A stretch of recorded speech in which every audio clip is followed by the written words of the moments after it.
Welcome everyone. We are the DREADIES and we're playing DreadLore. It's a tabletop role-playing game that focuses on the immersion of the storytelling. What they say. Yep. We bid our character traits and stuff to do stuff and change the narrative, more so than we do dice rolls. So it's more on us to have control of it instead of just leaving it up to fate. Your cast tonight is me, the Drizzle, as Simon Vincent. You've got Ken Howl as Nord Zerderberg. You've got Daniel Hulker. I'm pointing and I'm realizing that I'm probably not pointing to the right pictures. You got Daniel Hulker as Tony, can't remember his last name.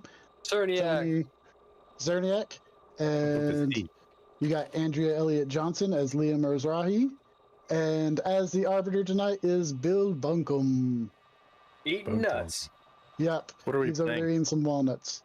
Tonight the game is the Red Writ. I left that part. The Red Writ. Yeah. Thanks for the music to all lowercase letters and Mr. Interrupt. They're the pretty things that you hear underneath us rambling. We'd also like to thank our Patreon people. Nostalgic, Natalia Cline, Tim Roberts, and Daniel Hulker. That guy. All the pretty things you see in between and all the technological side is handled by Couchfire Media. So we would not be here if it was not for them. Nope. And also another person that we would not be here for is Terrible Productions. Whoever they don't know what in the fuck they do. Yeah, we don't. Now we'll kick it over to Hulker for our sponsor for this evening. Tonight's sponsor is the Messidian Salinity Crisis. The Messidian Salinity Crisis occurred from 5.9 to 5.3 million years ago. The crisis occurred when tectonic uplift created a permanent land bridge between Africa and Europe, cutting off the Mediterranean from the Atlantic. The Mediterranean then lost most of its volume, exposing areas up to 3,000 feet below sea level and creating hypersaline seas in the lowest parts. The rest of the ocean in other parts of the world increased by up to 30 feet and decreased in overall salinity, lowering the threshold needed to create sea ice. This era was brought to an end. Erosion near Gibraltar allowed a small stream to capture the Atlantic, and shortly thereafter the Atlantic burst through and a massive flood refilled the entire region in less than 2 years. The current Strait of Gibraltar is over 2,000 feet deep, in part due to erosion from Atlantic waters that now constantly flow into the Mediterranean to compensate for its high rate of evaporation.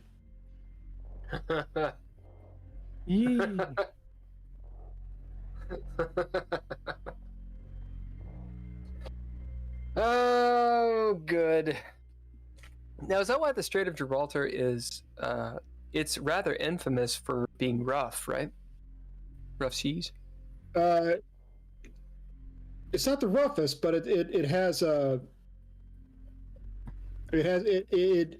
its surface, waters from the Atlantic are streaming into the Mediterranean.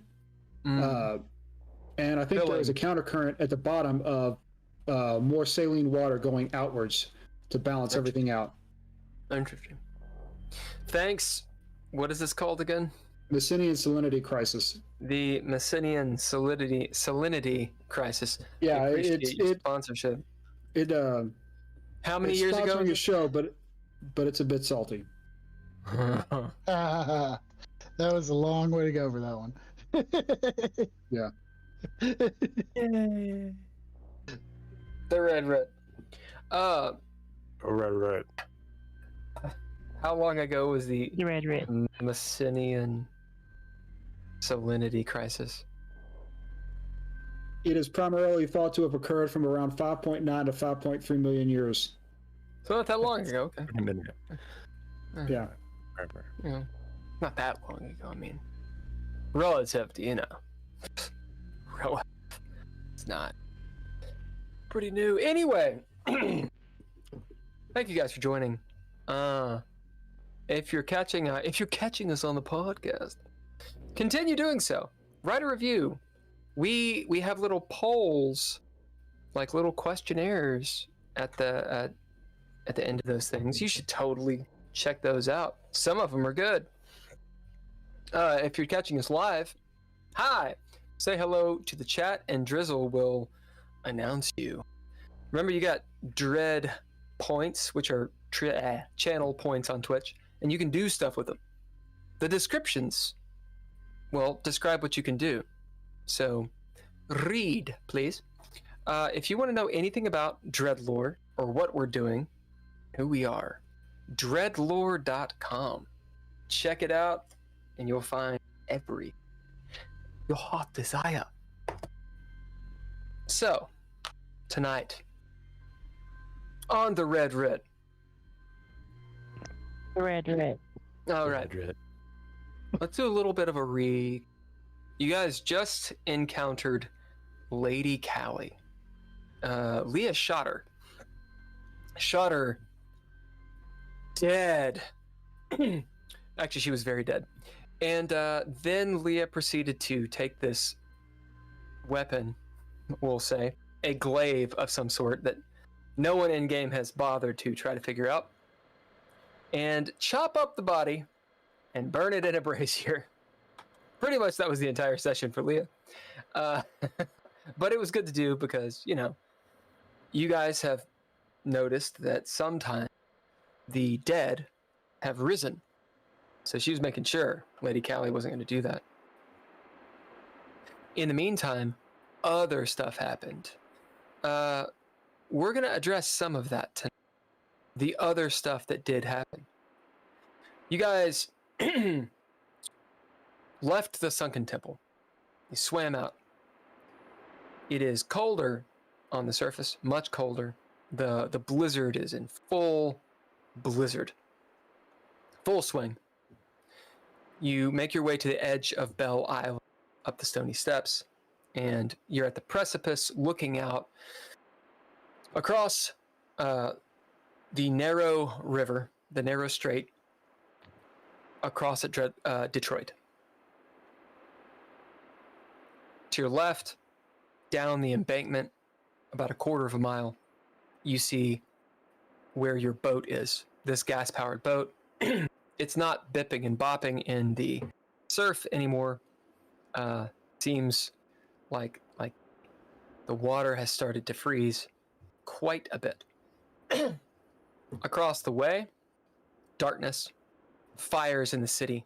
The lights are out. There's the din of yelling voices, the distant echoing in Detroit. Something is happening there with a lot of people. Obvious across the way, you see the lighthouse, the abandoned lighthouse, which is on. The light is not spinning; it's just shining at Belle Island, actually, like a cyclops. Far beyond that, up at Grosse Point, this is to your right, you see there is electricity. There's some embers, some sort of fire conflagration going on up there, and that's pretty much what you've got. The only ways across this strait, you get your boat. You could potentially walk across if it's actually frozen, and then you have the Chambly Bridge, or some other means if you can. And you're all standing there in various degrees of injury. It is very cold. We're talking right now about 10 degrees-ish. Because of the canopy and forest, there's not much wind here, but you can hear the wind blowing in the canopy 30, 50 feet above you. It's massive forest, Fangorn forest style. All of you from Kentucky, which is all, know all about what happens with the trees when they freeze. and how they're almost like wind chimes clanging together. Every so often you hear almost like what would be just a loud crack in the forest and limbs falling, and you know that's rather dangerous. There's quite a wind outside. Beyond, you can see the snow coming down huge chunks, and out there, who knows how cold it is. What are you guys wearing? I've got my suit on, and then I also have the pelt that the acolyte pelt. Yep. Yeah, which is actually trying to keep myself warm. It's actually pretty warm. Big old deerskin pelt. Actually, great. It's great for what you're doing. Let's do brief character descriptions. So we'll start with Simon. Simon Vincent is standing there. He's, like I said, he's got a brown suit on. It does come with the vest. He's got a vest on underneath it. Got his detective-looking hat on, and then on top of that, he has the acolyte deerskin, which, although is quite warm, as you say, is technically soaking wet because we just got out of the water. So it's probably not helping a whole lot. Oh, true. That's true. Yeah. That's true. We'll go with Nord.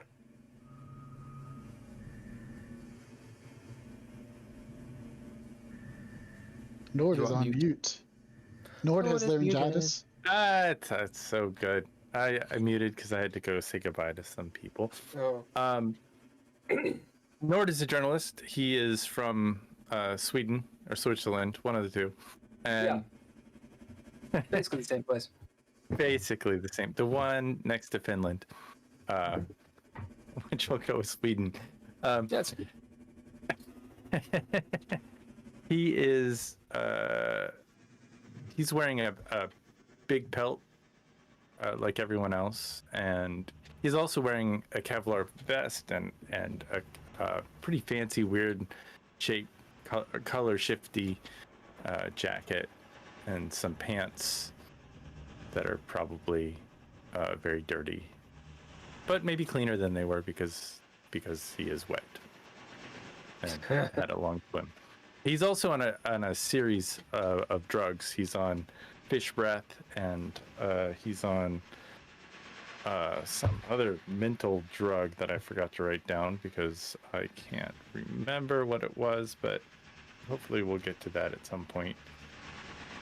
That's what he's on. I'll do the research while other people are talking. We'll go with Tony. Character description. Tony has a deer pelt with antlers. One of the antlers is kind of sagging because it wasn't put on there all that well. And of course, it's been through a lot, right? Underneath, Tony's wearing a light jacket, some thick khaki pants, and an old ELO t-shirt with a couple of holes. And everything's stained with a marinara sauce from a mishap at an Italian restaurant. That's what I'm going with. Aaliyah? That kind of forced me to actually put some thought into what Leah looks like and what she'd be wearing, because I never really thought about it much. But I think I've decided that she would be wearing kind of like a business, attire. So she'd have like slacks on with a kind of like trying to look like professional, but having obviously been through all the stuff we do, have been because I feel like Leah in her normal life would want to look like a professional person. So I could see her wearing like slack pants, like high-waisted slacks with like a white dress shirt. And normally she'd probably wear like a blazer over top of it, but she hasn't been this whole time. So she kind of, and with the white dress shirt, I'm sure it's, well, bloody Yeah, and, it ain't white anymore. has holes in it. Yeah, It ain't bloody white and anymore. has holes in it, and yeah. And nothing and then over she top has of on that, is white. yeah. And then over top of that, she has the deer pelt. Mm. And then I also see her having like long black hair that's constantly tied back in like a super tight ponytail that at this point obviously has a few strands loose and such, but Yeah, she's like acolyte in the business underneath. I get it. Yeah, and you all look incredibly. You have blood stains from other people mostly, yourself included. All of you, all over you. You're covered in shit and piss and blood and mud and dirt and leaves. You look like you just came out of World War I. So whatever you have on is ripped and torn and or scuffed and utterly fucked. These pelts, you need to like dry clean them. You need to wash them because they look really bad. In fact, you guys kind of look like the Whisperers from Walking Dead, although I didn't watch it. But they look like scary fucking horror people. Yeah. You have with you a couple NPCs. One is Mariah. Who wants to describe Mariah? I can do that since she's my daughter. Yeah. And do we actually have like an official? I mean, I guess that one picture that you guys put up. So she kind of has like, lightish brown hair, and she's 12, right? Yeah. Allegedly. Yeah, because like we keep on. She's very mature for her age. She's very mature. Very, very precocious. She is very she's precocious as hell. Very, very intelligent. She picks up things quick. Makes her mama very proud. Probably gonna need lots of therapy. Assuming she survives all of this. Oh, she'll survive. Fair. So yeah, that's yes. What about Rebecca Foster? We'll give this to Nord. Rebecca Foster is my on again, off again prostitute girlfriend. And That's she, one time. yeah, there's The one time. yeah, the one time. And then we made out a little bit last episode, so it was fine. She is kind of I think she's very close to a lot of what's been going on in the Red Writ. The Red Writ. And she's known a number of people as throughout her journeys. She knew Marcus, which was Leah's husband, and I think she spent some time with maybe the Buttes or maybe some of the other ostentatious families. Maybe not. There's no evidence of that. Who knows? Allegedly. But yeah, she's a hooker with a heart of gold for sure. And she got a little look upgrade in this last. Yeah, I know. I see that. Did that. I She kind of looks like a flapper now. Yeah, I think she needed that 70s hair that I was going for more of a Farrah Fawcett kind of hair. Bigger. Lastly, NPCs wise, we have Detective John. We'll give this to Simon. Detective John kind of looks a lot like Simon does. He's dressed up in a suit. But the cuffs on his sleeves are a little singed for some reason. And he does not wear the outside. He doesn't have a pelt like the rest of us do, but he doesn't seem to be bothered as much by the cold for some reason. But he is hobbling, trying to make sure that he's making it out, because he did come back to actually kind of help us and got captured in doing so. Indeed. And that's pretty much bringing us up to date. So, we'll say the action is on you guys, of course. This is the montage. Remember, if you need to do your advancements, now would be the time to do it, or before we get into the dread. If you have minor and major goals, or if you don't have minor and major goals, you might want to think about those so you can, like, get them. That is how you get your cunning and your breath back. That is how you get experience so that you advance. So it's important, damn it. We'll say the action's on Simon. Simon, you're standing there helping Detective John. The rest of the group is either coming up behind you or to meet with you on this platform. This is the same platform that you met Onus at. So there's branches all over the place from when the branches fell, when that abstract came and sort of growled at you all and made everybody insane for a moment. And did definitely not kill Tony by accident. Leah, did you bring that thing you used in the temple? What thing? That big spear thing? Do you still have it? No. Okay. Oh, do you want me to go get that? Well, we could, if we try to take the boat back, we could probably use something like that to help bust up the ice that's around it, so we can get back across the river. It'll still be a little treacherous, but that'll help us make it a little easier instead of trying to break the ice with the boat. Well, now that I can breathe underwater, it shouldn't be a big issue for me. I can run down and grab it. Well, just don't lollygag around, because last time you breathed underwater, you ended up puking a lot of it up. Sure, it's true. We I pull could out. shoot it. I pull out all the paintings that I have wrapped around me and hand them to Simon. Let's And find I out ta- if they were actually Sure. protected. You Yeah, had a good. pretty good you had a bid. You had a pretty good plan for them. How many of them did you have? All of them, I think. There were 7 total. Okay. It was probably So- difficult summing up, but So Nord, we're gonna say, how about you describe, since you had bid, Sure. to sort of jury rig this somehow, these paintings around you, all bulky. Describe what all that is and what is their state. well, I took the paintings and I put them. I tried to make them skin tight on my skin, so when I put them on, I had to take off like layer after layer. And Nord is covered in layers and layers of clothing, of various smell.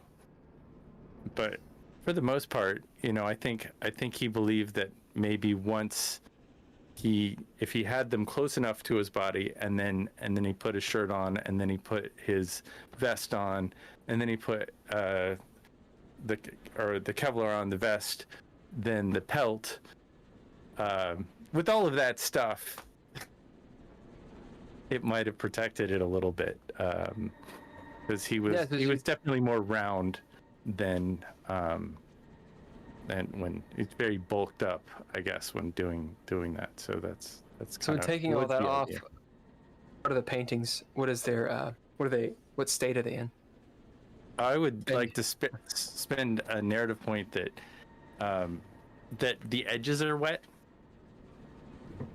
and for the most part, the paintings retained much of their, maybe it was oil or something as well, and so the water didn't necessarily wash away the pigment, and that we get the idea of whatever photo or not photo, but whatever was painted on there hasn't run away. Yeah, as you pull those off, and remarkably, we'll say Rebecca Foss is sitting there, and she's like, "What are you doing?" "Oh, I thought you'd wait." As you undo your stuff and pull the stuff off, she kind of cocks her head. "Well, we did meet in the dark." Yeah. Here, Rebecca, take this pelt. It might keep you warmer. As she looks at the pelt, it's heavy, from being wet, and she's like, looking around at the Antarctic-style storm around you. Guess so. And she like slips into it. Oddly enough, it's warm on the inside and rather dry. As with your narrative point, we'll say these pelts had sort of like an oily barrier. So there's actually dry parts on the inside that will actually protect you all from the cold a little. Actions on you all. I'm gonna go run back and I guess get this weapon by myself. Nobody stop me. All right. Okay. As you see Nord take off down the stair into the woods. In order to not be for it to take a little less time, I will bid a new trait that I have called More Than Meets the Eyes. And kind of run as Nord is more athletic than he kind of looks like. Mm-hmm. Yeah, Nord, you take off. The rest of you, actions on you. Say, Tony, what are you doing standing there as Nord runs off? When's he coming back? I would assume just the amount of time it takes him to swim down and back. This time, hopefully, he won't lollygag like he was last time. He may not feel as invincible as he was. Where's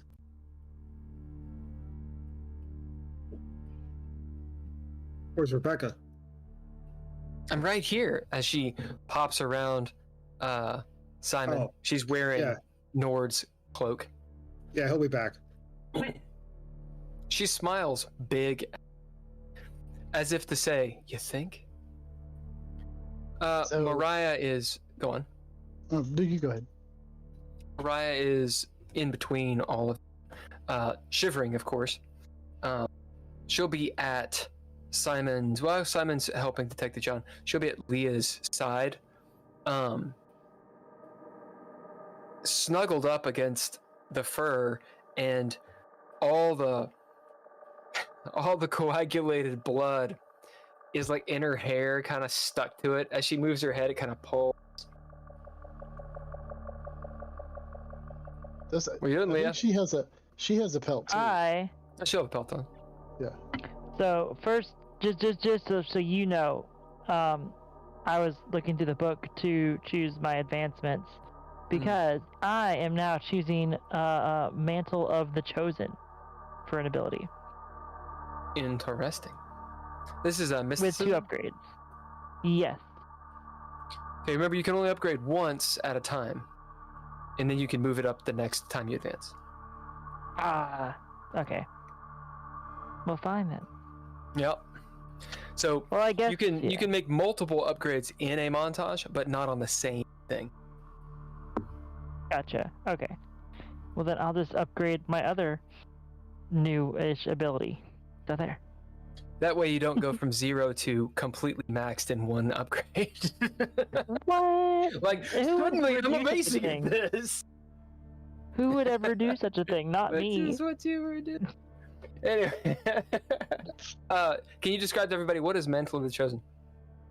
So in terms of how it's described in the book, basically, you have the favor of, a god or the gods, or however you want to frame this, at least in this instance, that where something that normally might kill you, you get a form of saving grace. So, like if you normally would have been burned up in a fire, you'll be able to survive it. If a lightning strike would have stopped your heart, it'll keep beating, kind of thing. Or if you're going to starve to death, you might find a little bit of food. Right. So the Mantle of the Chosen kind of gives you that. You're favored sort of stuff. Yellow Wing Howl.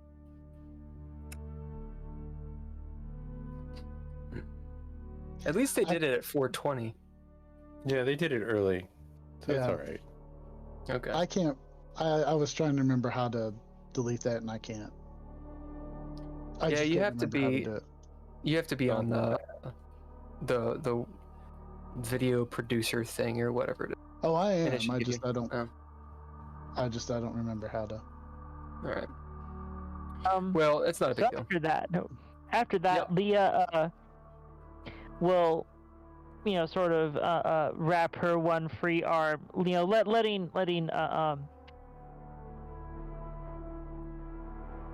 why am I blanking on her name all of a Dude, I sudden? feel What it. the hell? I feel it. What's my daughter's name again? Mariah. Mariah. Letting Mariah lean into my cloak on the one side and using my sort of free arm to wrap around her. Are you gonna be okay?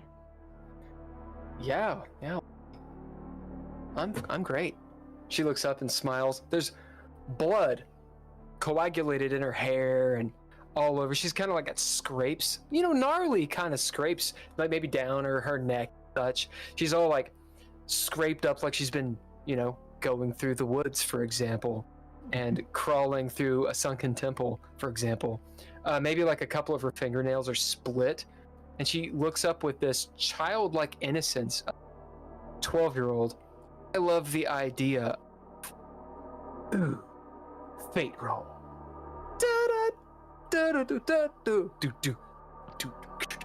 Who's fortune? Who's false fortune? I shall be false fortune. I'll be fortune. So here are the stakes. Oh. False fortune. Mariah's birthday was like 2 days ago. And you forgot. That's rude. That's mean. Yes, it is. It's in the middle of this whole adventure. The middle of the whole thing. You just didn't remember. Neither did she, really. Fortune, her birthday is like tomorrow. So the point is, she's going to be 12. Which is why we've been changing her age. Clearly, not a retcon. Alright, so roll it. Oh, nice.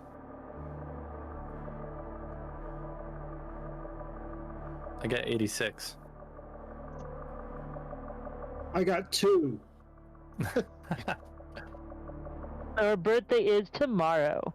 Her birthday? Tomorrow. Tomorrow. Happy Exactly. birthday. We'll have some dead people make a cake.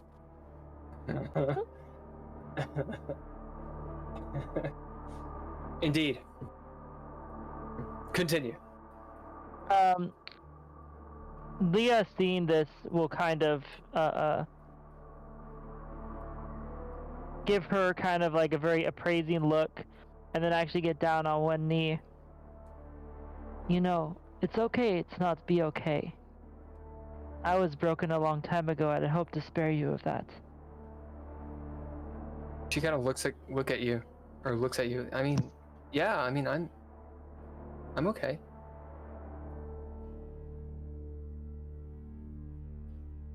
You know Everything's why I fine. moved to this. You know why I moved to this country?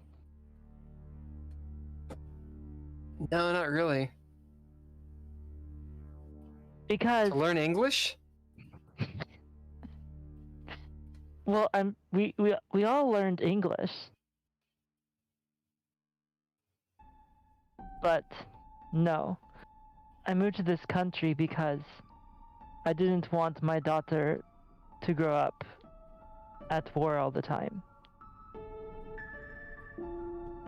I She didn't kind want of you to have to looks at deal. you. I didn't want you to have to deal with all this. I didn't want you to have to feel unsafe. She kind of nods. This is not the life I had hoped for you. And I'm sorry you've been caught up in all this. What do you bid? Oh, I guess I still have mom, so I'm gonna bid mom. Yeah. What's the intention you're going for here?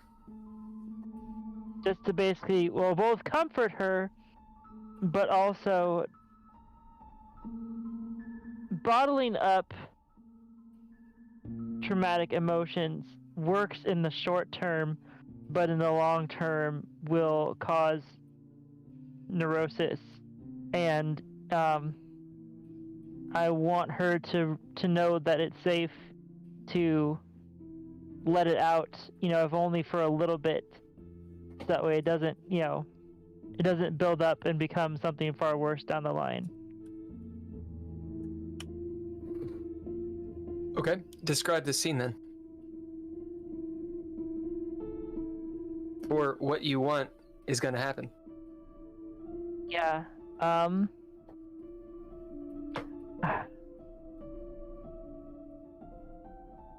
I see Mariah kind of start shifting her eyes back and forth.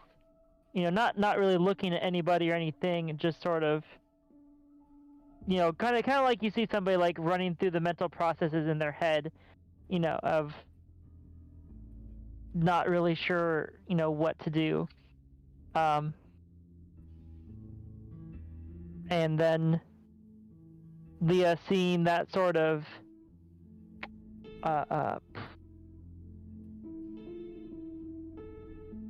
seeing that response from her, take that as a opportune moment to lean in and give her a hug.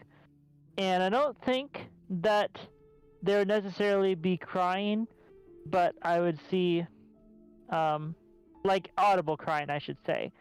I would see both Leah and Mariah, hugging each other and tears falling down their faces.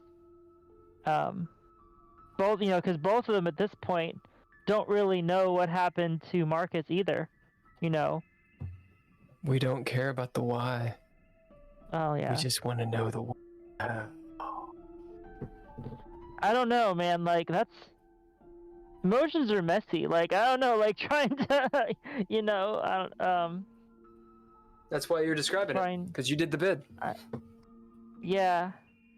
We don't want to know about the why, but what was the other part? Well, no. The what and the how.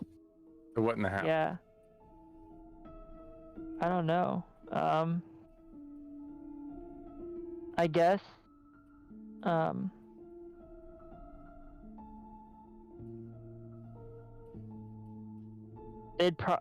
They would be. I don't know. That's the best I can do for the moment. No, I love it. As Leah is there kneeling, embracing Mariah embracing her. Those of you around, so Tony, Simon, you see Rebecca Foster and also John off to the side. He's distanced himself from all of this emotion. Do you see Leah and Mariah, tears streaming down their face? It's obvious it's cleaning their faces off. Not making any sound, having this moment. Maybe Mariah is heaving, shaking in her mother's arms. And for the first time, really, you're seeing Leah be very human. With the Mossad thing, that guy's kind of gone. And it's also hilarious because they're doing this in acolytes robes with fucking deer antlers and shit. As John is obviously uneasy, he kind of shifts his weight and moves a little bit away from you, Simon. Kind of and moves off to the side. Rebecca comes forward and she puts her hand on your shoulder, Leah. As you look up, you see that she's crying too. She has this face of absolute charity and solidarity with you.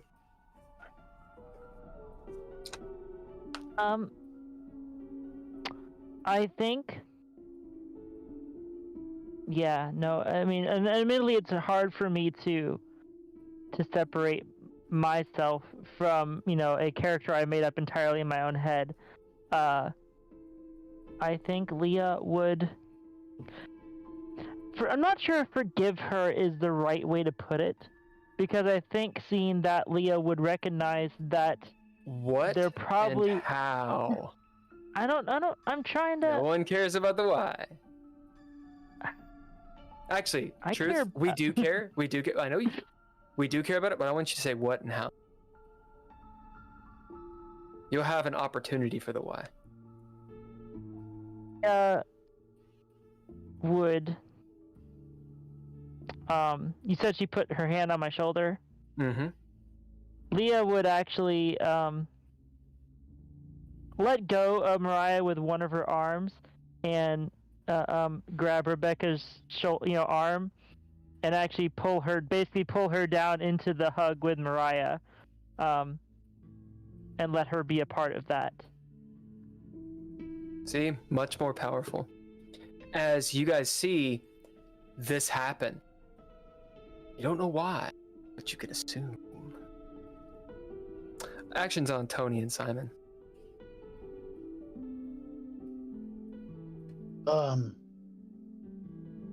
I think that we probably need to get the boat, get across, and try to get over to the Butte house. Yeah. Is there anything around here we might want to take with us that might help us get through the ice, even if it's just some branches? We might need anything and everything. Well, Nord's gone after that spear thing that Leah was using. John kind of turns. He's a few feet away from you. He's looking down at the. I wonder if that ice, the river, is actually frozen. Tony, Lake St. Clair has rarely frozen. But then again, this storm is apocalyptic. Yeah. Completely frozen? Probably not. But there might be isolated ice patches. And it's also a flowing river. Kind of. John looks up for like the first time. It's pretty obvious to you two, seeing the lighthouse on, as he kind of drops the cool gaze for a moment, and you see his mouth drop, and there's an emotion that crosses his face. As his eyes kind of shift, he looks over his shoulder at you two and then just sort of flexes his jaw muscles, rights himself. Do you think your partner could have made it? Or do you think he's dead over there? As if reading his mind, you get a narrative point. As he turns, looking at you. He's pretty tough. Grant's pretty tough. But if he's showing me the light, if he's shining the light this way, that means he made contact. He was supposed to signal me if they were coming. They must have gotten the drop on him too. Do you think should we swing by there first before heading to the Butte house to see if he's there? See, as John looks at you for a moment, you see again something in his eyes as he gives you a nod. It's not too far. Yeah, but what's Nord gonna come back to? Well, Nord, go on. Well, if you guys want to go ahead and head on down to the boat and wait on us, I'll wait here for Nord, and then we'll meet up with you. That way you can get the boat started and at least try to warm up some. And So wait, what if? Sorry, What if? And then, I feel kind of bad for suggesting this after Norda left, but what if there's no point in trying to break up the ice to begin with. What do you mean? I mean, what if it's frozen? It's Tony was just saying that it won't freeze all the way. John turns back, Well, kind of, hard look in his eyes, and Rebecca Foster, in her typical fashion, sitting there in that embrace, looks up. Yeah, but Tony, I mean, are you sure the storm's looking out at it? I mean, it's cold. and it seems like this island has been somewhat even sheltered from the storm. So I would not be surprised if the strait between the island and the mainland is enough that we could walk on it. Well, it's probably better to at least try the boat first.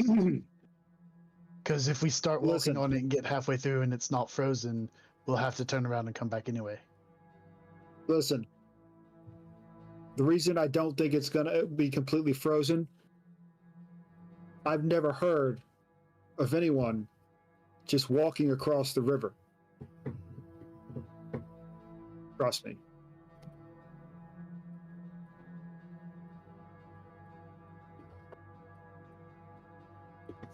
Or not.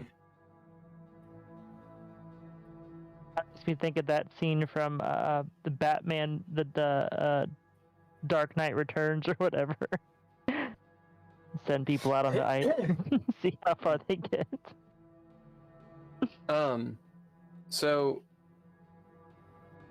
yep, I said I'm not going to do it anymore. Yep, that's exactly what you guys say. So it's Lake St. Clair, and then the Detroit River and the St. Clair River. One is on one side of Belle Island, one is on the other.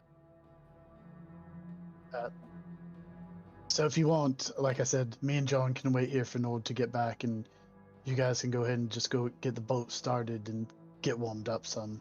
Are you going to the lighthouse? I think we should run by there we can make it across the river and then go to the lighthouse and then go to the buttes. That's my suggestion, unless somebody else has something different they want to do. Well, I guess let's do it then. Before you go, you might want to make sure your gun still works. But once we get on the boat and stuff, we'll let it dry out. Like we did in the temple. Let's do it. Tony, as you have been up here before, as a border guard and such, we'll have you roll. So, since you did not bid, be mind and your action die. And as you haven't bid, you can only get one success on either die. So you can get one success on both die, a total of 2 successes.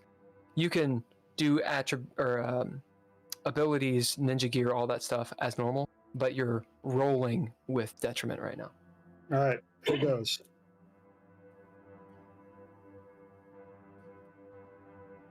Two successes. 2, goddamn, nice. Rolled an 8. As you're sitting there,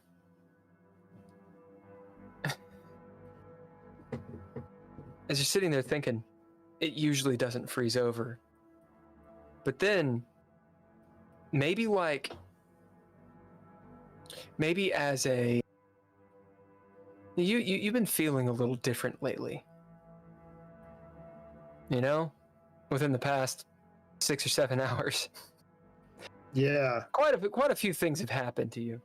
As almost like a distant memory, you remember walking across St. Clair when it was frozen, as a good 80-90% of it easily freezes when the temperatures drop really, really low.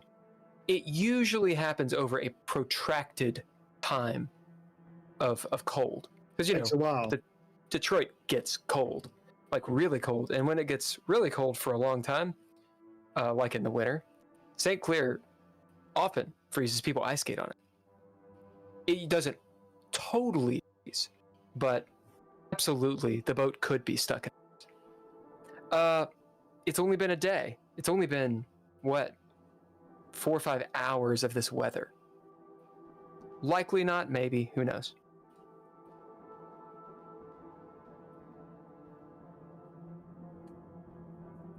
So it could totally freeze up if it stays like this. Oh yeah, it will freeze up. Well, either way, Leah will go ahead and get up and and sort of pat Mariah down and just sort of be like, all right, let's head to the boats. She nods as Rebecca comes with you too. Look, what about the bridge? Mariah looks over. Oh yeah, the bridge. The bridge is not very it was fun, don't get me wrong, but it's not exactly the most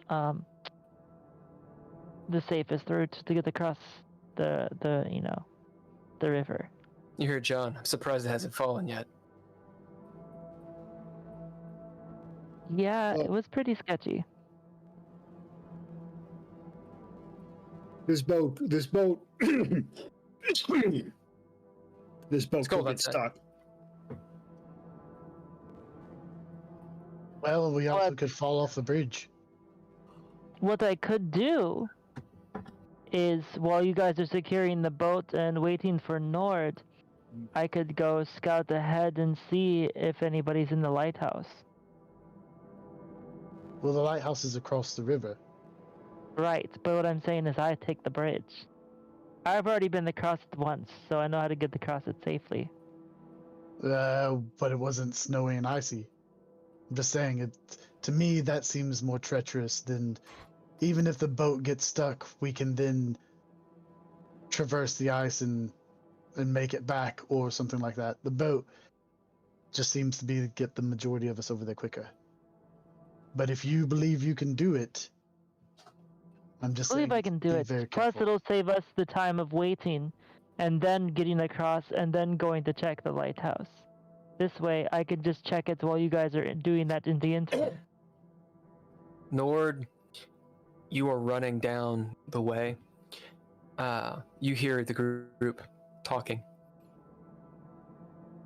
Distant voices becoming unintelligible as you're alone, hearing the the silence and the stillness of the trees moving back and forth. As you make it to the frozen pool, sheets of ice floating to and fro. A good 80-90% of it is frozen. But there's the part where you guys broke out of it, and obviously you can swim down into that. 80-90% of, I'm talking about the surface of it, not the entirety of it. As you jump in, Sailor Man dive. Well, no. I feel like I kind of look around for a rock. I'm gonna spend a narrative point saying that there's a No, you protected don't have to rock. do that. There's a rock. And I'm gonna put my bag that I've been carrying around with me, with my camera gear, just off to the side. Yep. Then I'm gonna debate with myself if I should bring my camera gear, because I can't remember if I took any photos inside. No, fuck I think it. a bigger deal would be, is your bag waterproof? I mean, it's been around. It has an attribute. Yeah. Is it waterproof? That is not one of the attributes of. I mean, I would use my advancement to make that bitch waterproof. It is. It's really rugged. That's up to you. You don't want to make it too. What do you do? I think I'm gonna just set the bag down. You do. And lighten my load a little bit. I feel a little lighter now. I put the guns I have in the bag, and I just have my little pointy sword with me, kind of flipped on, and I'll dive in. Sploosh! It's cold. Much colder, than it was. Not much colder than it was. It's just like when you get into a hot tub, you get out, and then you're like, "Cool, I'm gonna jump in the pool. I was just in that." and it's like fucking freezing because this water is about 28 degrees. Well, So I'll it takes the breath out. I'll spend one of my traits, my background ranger, Okay. to kind of like push through the cold and swim down there. And This cold, sluggish water, if water can be sluggish, on the verge of freezing. As you swim down, you get to the bottom, a bidding ranger. You pop, up into the sunken pool, and as you're padding, like the Terminator with determination, forward, plat, plat, plat, plat, plat. There's the moment, perhaps, Nord, where you realize it's kind of like when you drive home, and you're like, "How did I get home?" You know what I'm talking about? Like you drive, you make the whole drive, and you're like, "What the fuck? That was like an hour." You realize you don't know if you breathed or not. The entire time you swam down the 30 plus feet, the 20, 30 seconds it took you to actually swim this way. As you kind of like cough maybe, the water out of your throat and such. Maybe you're getting used to it, who knows? What do you do? Action's on you. I'm gonna go find that staff that was thrown at me and not Tony. Bidding ranger, we'll keep that active because that applies to this, I would say. Do you do anything else when you get into the temple? It's strange. You're alone in here. Your footsteps echo. You've walked into the main room, the sort of antechamber where the braziers are and the dead acolytes. You walk forward into the room where the rift was. There's more braziers. Blood, not as much, floor, dirt, mud, algae everywhere. You walk into the main room where the ziggurat is, towering ceiling, 50, 60 plus feet up. The 4 braziers going. There's the smell of burnt hair and flesh of Lady Callie's body going up in the corner. Blood, all kinds of stuff. Grisliness here. It doesn't seem pleasant. I might do one more bid, which is I might bid my nature altruistic. Just to glance around to see if there's anybody that was left down in here that might be struggling. I'll probably grab the staff once I find it and walk or just do a quick last look to see if there's any.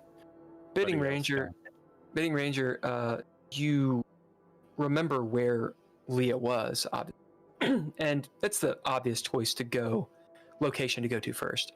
As you get there, you see, in fact, she had finished her grisly work and left this glaive-looking thing on the ground. It's, of course, covered in blood and runes. As you pick it up and maybe looking around, bidding altruistic, going around the back of the ziggurat, you see a couple of the bodies of the acolytes who've been shot. You remember being at the top of the ziggurat.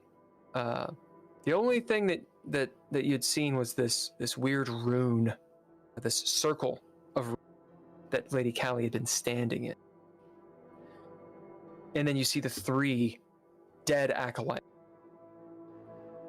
lying on the floor, and there's the one sacrificed, decapitated body that's well. Maybe with altruism as well, you quickly move into the room, the catacomb room back where Simon had gone. You just see old graves, dusty skeletons that are too dry to have melted, basically. And that's when you hear a sound, scraping, coming from the main room. It sort of echoes. Not sure if it's something falling. Maybe it's something in the brazier. That's burnt up too much to fall through. But you hear this cling, scrape. Does it sound human or does it sound like a scraping, like somebody's dragging something or someone? Or metal? It's nondescript at this point.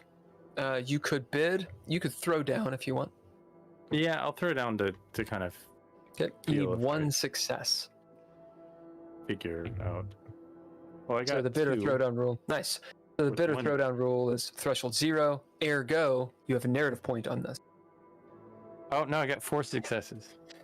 You have 4 successes? Oh, well, yeah, you have a narrative point on this. So if you beat it by 2, which you did, by 2 or more, then you get 1. You get a narrative point. You can add to this. Okay. As you sit there for I'll a spend it. moment, listening, sounds like someone getting up.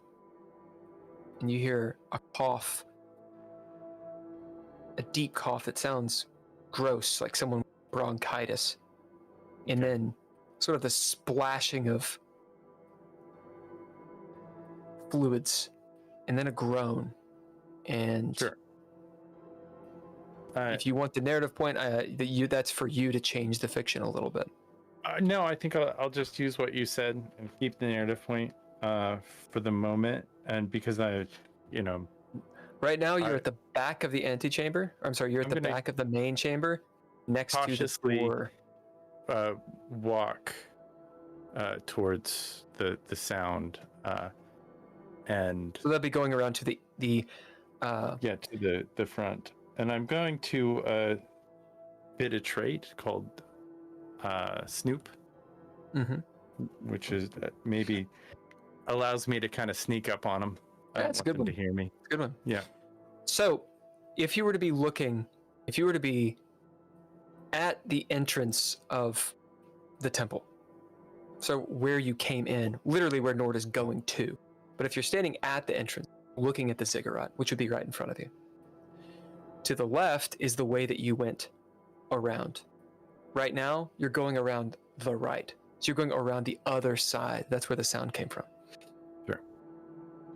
As you round the back of the ziggurat, off to the side, you see what it is. It is one of the acolytes standing, sort of wavering there for a second, as this person is looking at their hands and flexing them.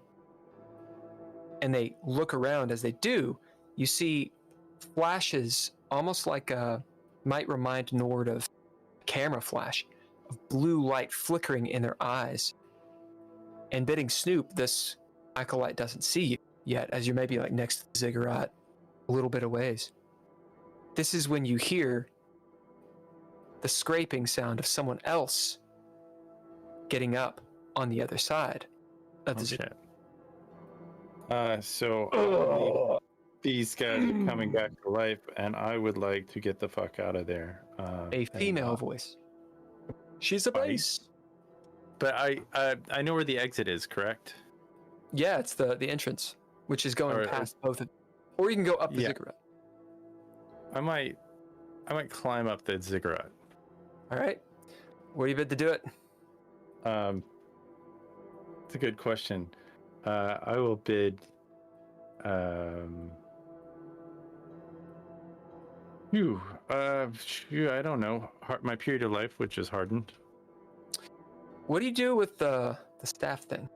Oh wait, I can't. I thought there were stairs on this side. There are no stairs on this side. You do have a narrative point.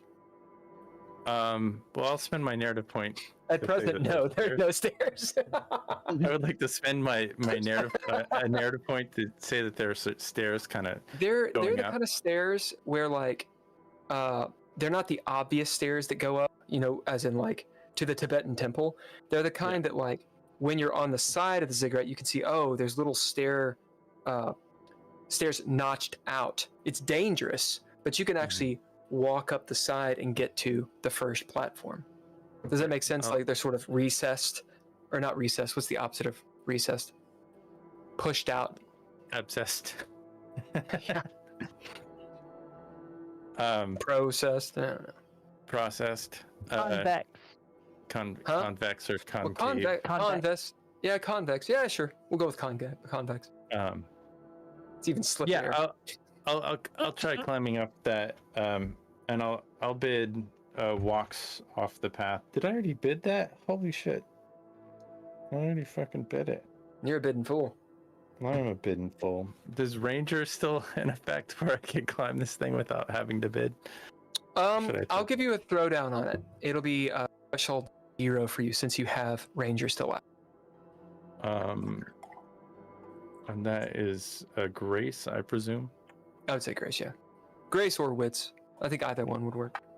Oh wow, I'm rolling good tonight. That's 3 successes. All right, so that's a narrative point. Wow. As Nor bidding Snoop, having Ranger active, having all these things active, you can move up these little notched-in stairs, holding the oversized spear thing at your side, hoping it doesn't clamor against the ziggurat. As you see this person moving towards the beginning, and they start chanting. Do you know what they're chanting? Yeah, they're probably. As you hear a chorus of the woman, and then a third scraping.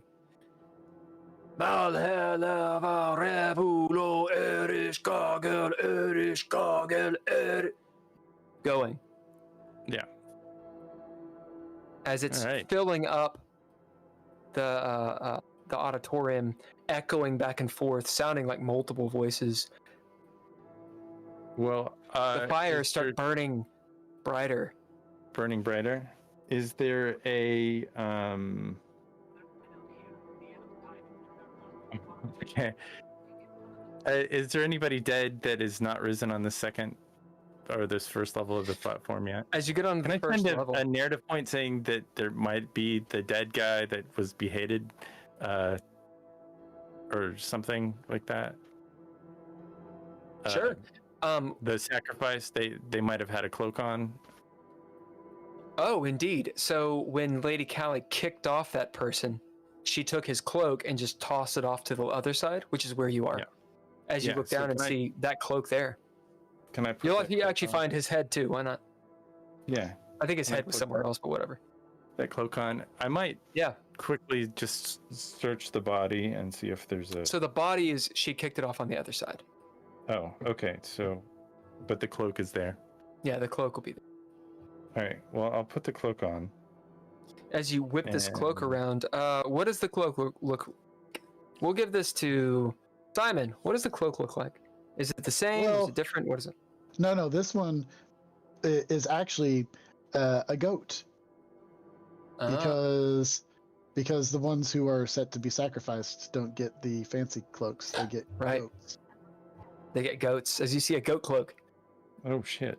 Which is lovely because it signifies you as a sacrifice.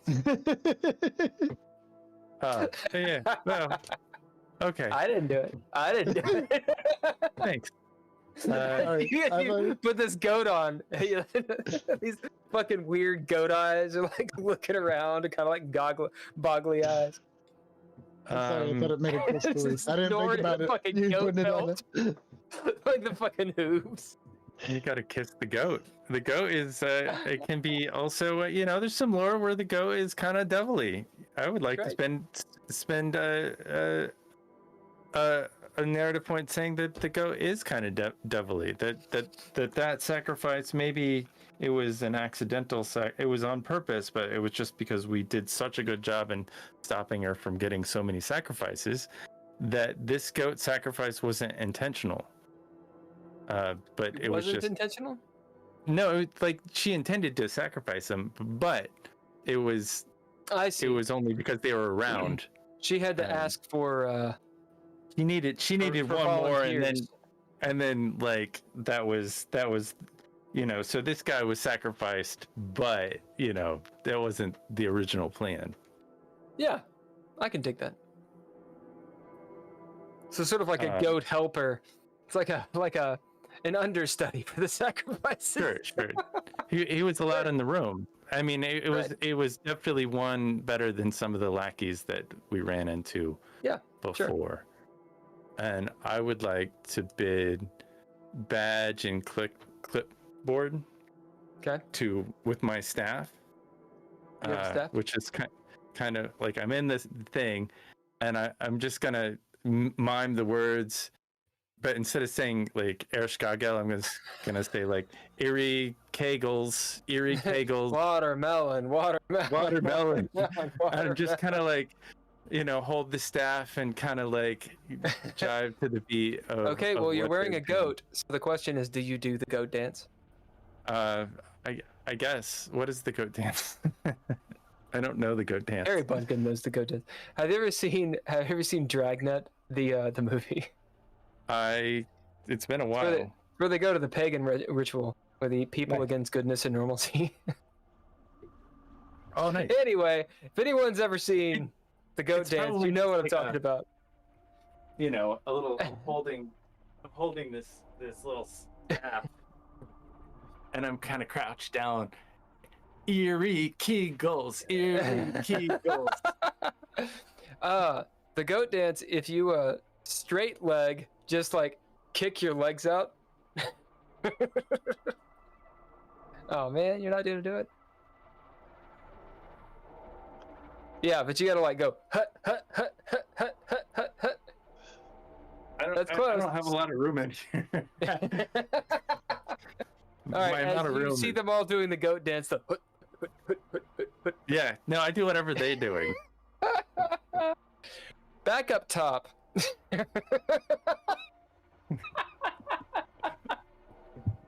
Simon, you are waiting at the top. Is anyone with you? Detective John would stay with me. Detective John is standing with you as you see Simon, Rebecca, Leah, and Mariah all descending the quarter-mile slip toward the boat, as Leah will be peeling off shortly thereafter to go towards the bridge, likely. We'll get to them in a second to see if she does that. The action will be on you and Detective John. You hear the trees clamoring together like wind chimes. As he turns and looks at you, all fucked up. If Grant's still alive, we'll do our best to help him. That's how you all got in this mess. Well, we tried to help everyone the best we can. That's what at least makes me who I am. He eyes you for a second, nods. You could do a lot more, you know. I don't want to consign myself to powers I don't understand. You'd rather just be a slave to them, right? In the dark. I'm not a slave to anything.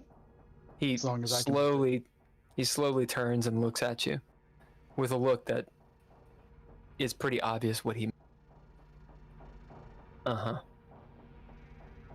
You know, we could use a guy like you.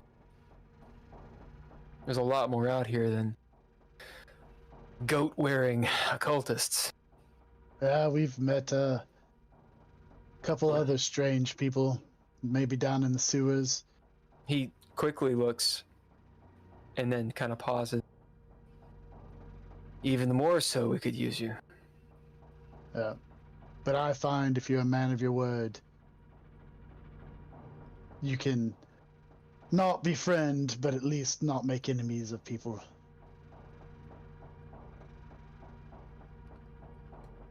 He nods. Real quick, we got a sub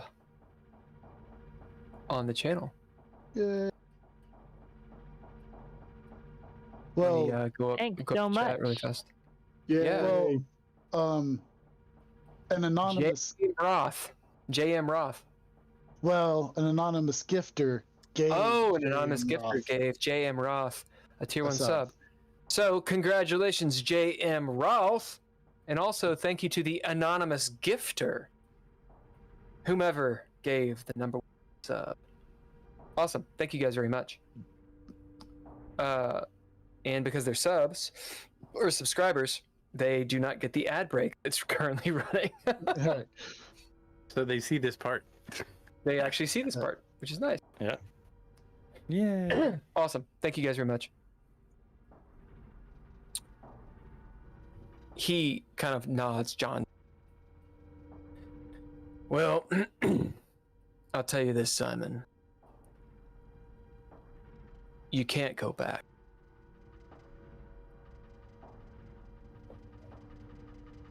You can try to run from this, but you're not going to get far. I'm not one to run. He turns and looks at you again, waiting. I have some questions though about your group.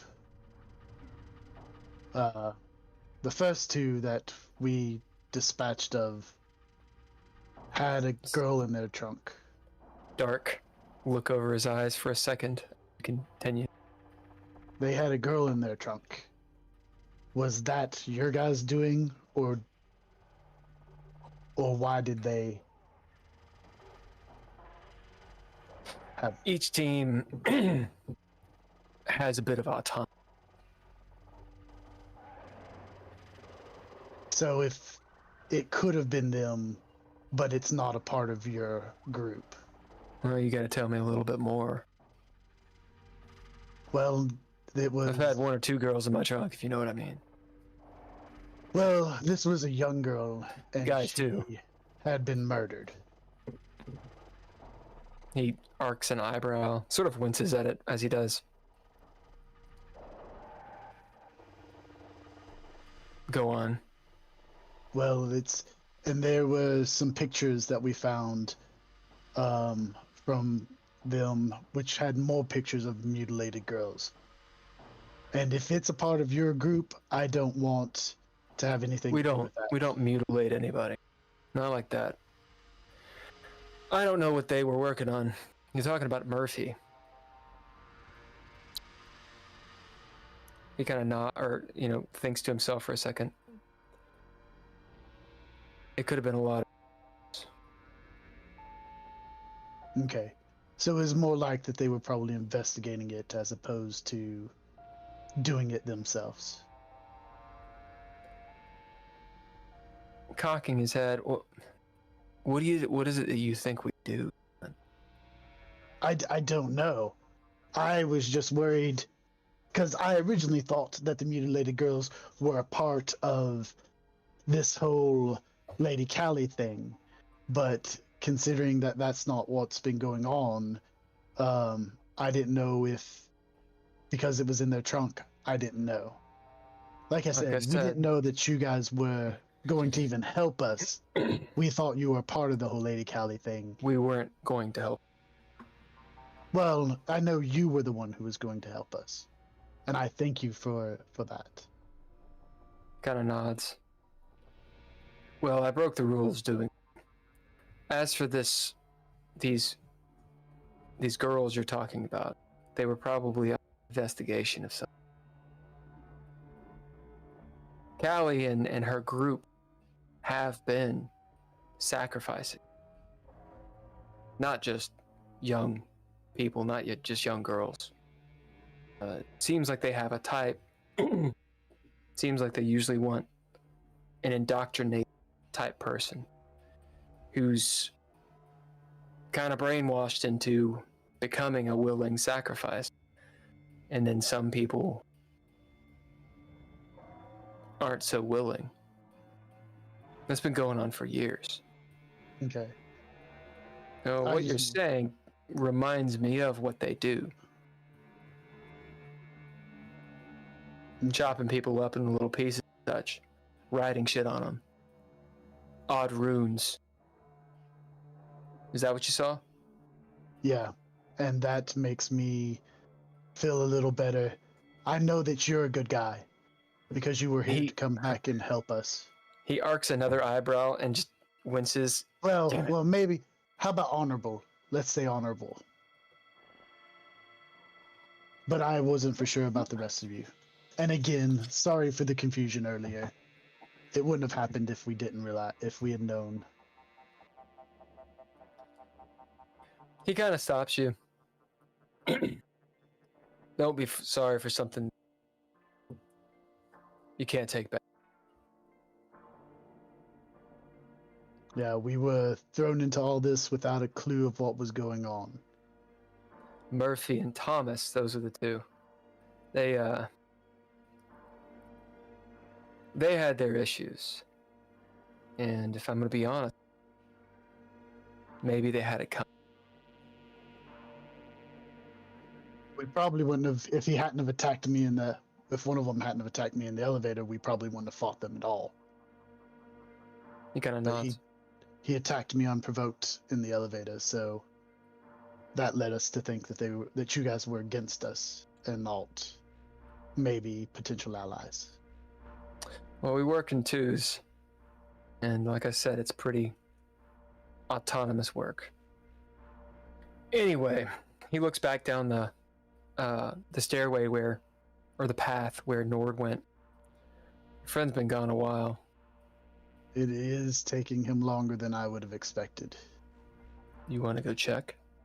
Let's walk down there and see, at least make sure that the ice is still broke up, so when he comes back up, we can help him out, or if we see a body floating in there. He nods as you guys start going down. Leah and Tony, you're with Mariah and Rebecca. Walking down the way, you can't hear Detective John and Simon talking because they're above, and there's the wind. As you leave the forest, the wind starts picking up, cuts through you. Wind chill easily -5, maybe more. Thankfully, you have these hides on, which protect you a little bit from it. As Mariah's all wrapped up, Rebecca as well, wrapped up tight in these things. As you get to a point where the path splits, and Leah, you can see where it goes to the Chambly Bridge, and Tony, you see where it continues down to the sort of hidden bay where the gas-powered boat is docked. Action is on you. Leah looks down at Mariah and says, "All right, I'm going to break off for a minute." She's all wrapped up. You just see like her eyes, and she's like, "Are you sure?" Yeah, sure as anything, at least. Where are you going? I'm going to cross the bridge. You gotta cross the bridge? Yeah, I'm going to check the lighthouse and save us some time on that front. All right, I'd follow you, but I don't know if that bridge can put more than one person. Well, I'd rather you stay with both of them and make sure everything's fine down towards the boat anyway. So. If anyone shows up, I'll read a book. Okay. As Mariah gives you breaks off. a little hug on the leg and the waist, and you hop off. Tony, you and Rebecca and Mariah descend to the boat. I'm assuming you're out front, or are you allowing? Yeah, I'm out front. Good. Action's on you. Get down to the boat.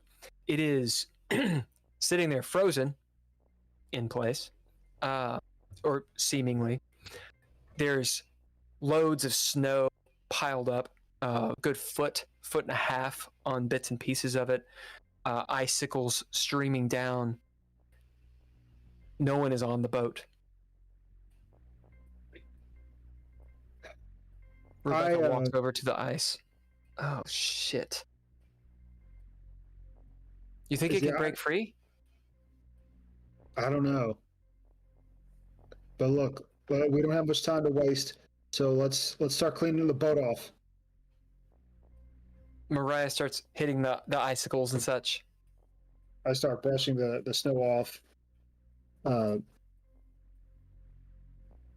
kind of curious if the gasoline is frozen in the engine. So you get onto the boat. It's slick and such. As you go into where the engine is, you can pop it open and check. All right, I'll do that. It is not frozen. All right. I'll shut it again before I break anything. Mariah and Rebecca. Mariah will go. She's all bundled up, and she's knocking icicles off and clearing the railings as Rebecca goes into the cabin down. You see some lights turn on as she turns on the electricity. You hear from down there Rebecca say, "Electricity works." Hey, we're gonna head on down there here in a few more minutes if Nord doesn't come back. Do we want to turn on the boat? Heat it up? Yeah, I guess we can do that. Rebecca pokes her head out. I don't know how to do that. All right, I do.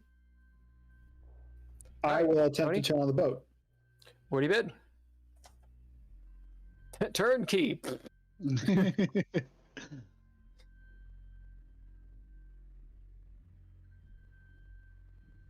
You know what? I'm gonna bid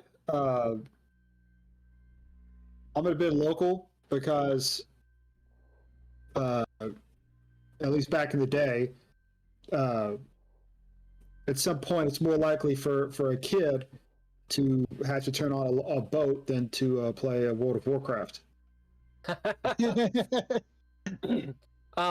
Well done. In the Dropkick 1980s. Murphy. Damn it, Murphy. Yeah, so as you bid this, what is the intention? And that is going to describe that. All right. I get up on the boat, and first, before I do that, I want to look around and make sure this boat is tied up. Fair. As you look around, where's the moor? And you in fact see a line tied to this little post. Okay. Yeah, so I will get in and attempt to start the engine. Tell us what happens. I look around. I see a string to pull. I brush some snow off of it, and I just let it rip. As blue smoke and the engine starts, maybe with one or two pulls, as you can tell, standing on the boat, the water is frozen in such a way where the boat's not level. It's kind of catty corner, just a little bit. So if you were to set a glass of water down, it would be, leaning to the side on a little bit of a swell. As you hear the engine maybe out of the water a little bit, and it's really loud, doing that whole thing. You smell, oil burning in the whole whatnot. Is it working? You hear Mariah. Oh, it's working. How do we get in the water?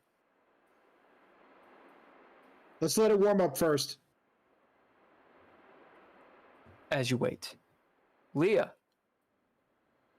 you're about to the bridge when you hear the boat start up, and you can see the smoke from the engine. Before you, Oh, that's good. as you get higher and higher on this hill, the wind is stronger and stronger, and now is whipping past you. You can hear it blowing past your ear, just freezing them as you maybe take your hood and cinch it down closer. You see the shambly bridge, this armature of rusted metal that's ding ding ding ding ding ding ding ding ding ding ding ding ding ding ding ding ding in the wind, covered in ice and snow. Yeah, so Leah goes ahead and starts crossing the bridge. I should say it is dark still. It's about 4:30 in the morning, but with the firelight, from the city, and the cloud cover and all these things, there's that ambient sort of light that happens in. It's still very dark for everyone, so you can see the lights and such. Is this an open top bridge or is this like a suspension bridge? It's like what's left of a bridge. So it's just the armature of it, and the slats mostly are gone. You and Nord, when you crossed it before, sort of jumped from a little flat and got on a rung and would move this way. And as you did, the bridge moved, if you remember, and like clambered together and fell apart in places. So it is currently open top. It's originally it was for walking across. Yeah. So it's not for cars. So Leah will stick to either side, knowing that the most structurally stable, is going to be the outside edges. And she'll try and follow along the side of the bridge. Okay. What do you bid? For this one, I'm assuming we're not in a new scene, yeah. No. Okay. For this one, I'm going to bid my fate as a trait, the Fool. Okay. Just as a normal trait, right? Yeah. Okay. Bidding the Fool. As you go out on this bridge, it's going pretty well. It's slick, but your boots have traction, and you're going pretty carefully. You're making pretty fair time. You're about a quarter of the way across. I want to say the river, I think I've changed distance, but it's, I think, half a mile or a quarter. Do you guys remember? I remember it took you like 20 minutes by boat to get it. So it's long enough for that. It's not as wide as like which is like apparently extremely wide. Maybe half that distance. I don't know. That's not say it's an eighth of a mile. You're about a quarter of the way across. The distance from the bridge to the ice below you is a good 40, 50 feet. And that's when you take a step and you feel whatever their bolt was that was there is not connected, as the bridge where you're on swings out a good 3-4 feet. And you feel this weightlessness like a door hinge. Tang, tang, tang, tang, tang, tang, tang, tang. As you see the other side, when it hits, swing. Tang, and you kind of go back and forth, holding on. You see out ahead of you, the bridge moving back and forth as it looks treacherous. So with this bid, you continue on, you need to throw down. Don't slouch, DJ No Fly says. And there's a narrative point for the arbiter. Oh, thanks. Drizzle, don't slouch. I'm not. I am going to throw down, and it is going to be...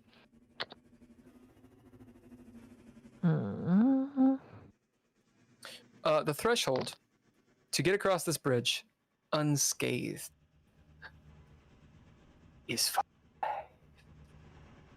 Oh my. There are degrees of success.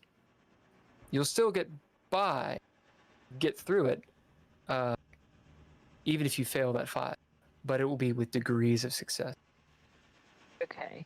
Well, I'm going to use 2 proficiencies to start with to re-roll that. Yeah.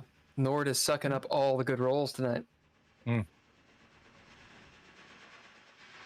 So's Tony. Tony throwing. That's 2.